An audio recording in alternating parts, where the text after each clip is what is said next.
میں اپنے army chief کی طرف دیکھتا ہوں تو میں دیکھتا ہوں کہ وہ بھی پیپلز پارٹی کو کچھ نہیں کہیں گے ابھی اس وقت، کیونکہ ان کو یہ نظام چلانا ہے، ان کو اس گورنمنٹ کو چلانا ہے۔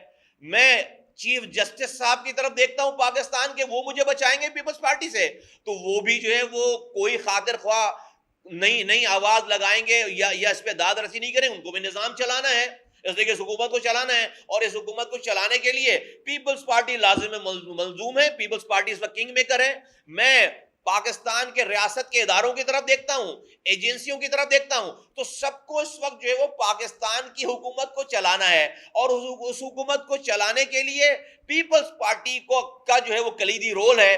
تو اس وقت جو ہے وہ پیپلز پارٹی یہاں پر سندھ کے لوگوں کو ذبح کر کے ٹکڑے ٹکڑے کر کے چھوڑ دے۔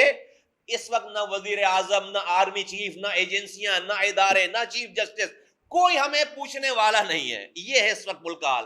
یہ لوکل شہر پاکستان کو 60% آمدنی کما کر دے رہا ہے۔ آپ کے پنجاب میں، خیبر پختونخوا میں، آپ کے گھر کے باہر جو سڑک بنی ہوگی نا، اس پہ میرے 60% میرا حصہ شامل ہے۔ آپ کے باہر آپ کو جو بجلی آ رہی ہے، آپ کو جو گیس آ رہی ہے، آپ کو جو تعلیم مل رہی ہے، آپ کو جو سہولیات مل رہی ہیں، اس میں اس شہر کا 60% اس ملک کو پاکستان کی افواج کو جو پیسہ جا رہا ہے، جو ان کو لاجسٹک مل رہی ہے، جو ان کو آج کے جدید دور کے سامان کو خریدنے کے لیے پیسہ جا رہا ہے، اس کا 60% میرے شہر سے جا رہا ہے۔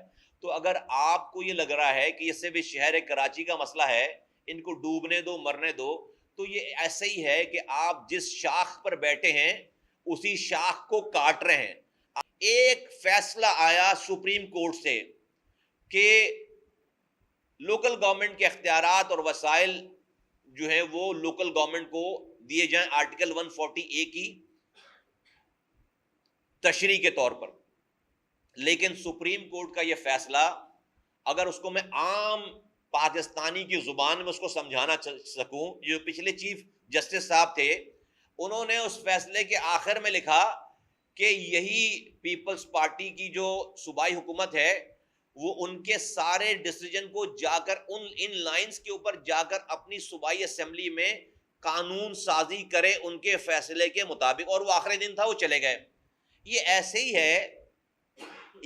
ہی ہے کہ جیسے کوئی جج صاحب کسی چور کو یہ کہیں کہ آپ چوری کرتے ہوئے پکڑے گئے ہیں، اب آپ جائیے اپنے خلاف، اپنی چوری کے خلاف ایسا قانون بنا کر لائیے کہ کل کو آپ چوری نہ کر سکیں۔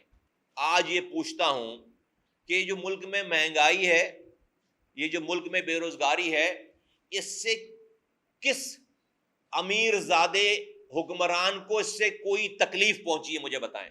یہ جو پیٹرول 249 روپے فی لیٹر ہے، یہ جو ہمارے ملک کے حکمران ہیں اور یہ ان کے خاندان ہیں، کسی ایک حکمران کے بچے کو، خاندان کو یہ تکلیف ہوئی ہوگی کہ اس کو 249 روپے فی لیٹر پیٹرول ڈلوانے میں کوئی پرابلم آ رہی ہو؟ نہیں۔ اس کو یہی نہیں پتا حکمران گھرانوں کو کہ ان کے پاس کتنی دولت ہے۔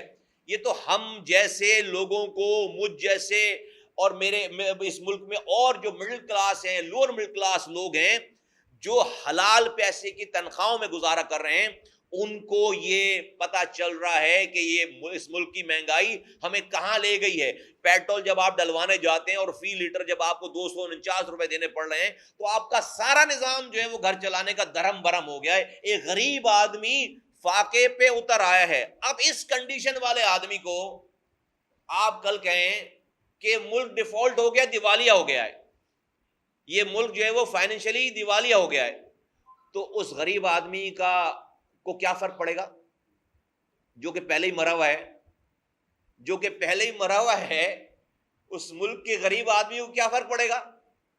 کیا فرق پڑے گا اس غریب آدمی کو؟ یہ دیوالیہ تو اس ملک کی اشرافیہ کا مسئلہ ہے،